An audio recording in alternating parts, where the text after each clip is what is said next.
Title, Open Letter, Why I Would Not Appeal to Advocate Cardinal Tagle as Pope.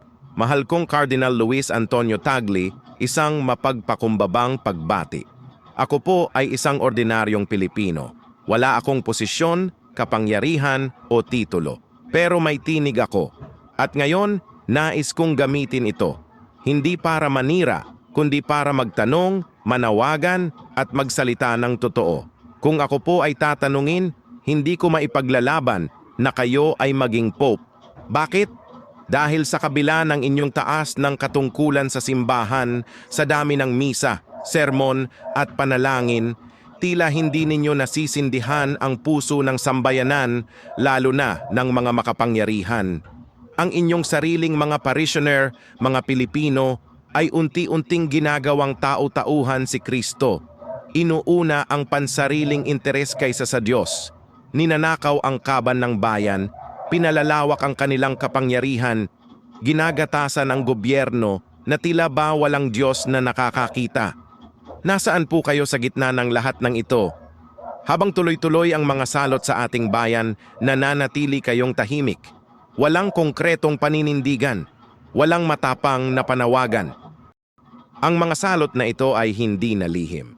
Selective justice, red tagging at repression, patronage politics, corruption, extrajudicial killings, political dynasties, fake news at troll armies, pogo at tax evasion, environmental destruction, bobotante vote, buying pandaraya sa eleksyon, at marami pang iba.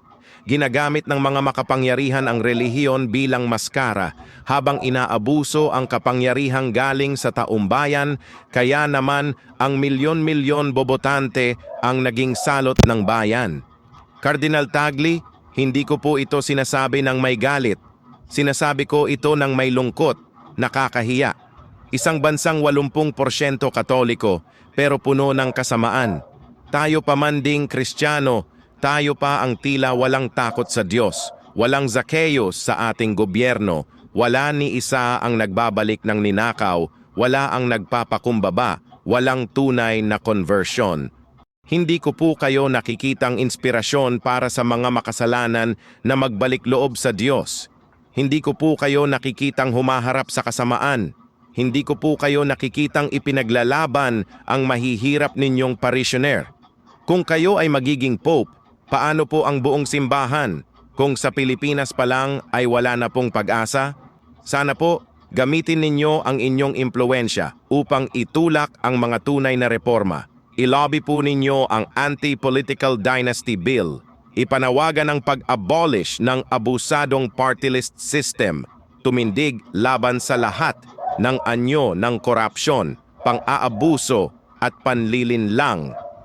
Ipanawagan agarang pagtugon sa mga pangunahing suliranin ng ating bayan, ang patuloy na pagtaas ng presyo ng bilihin, inflation, ang lumalalang kawalan ng trabaho at ang matinding kagutuman na nararanasan ng maraming Pilipino.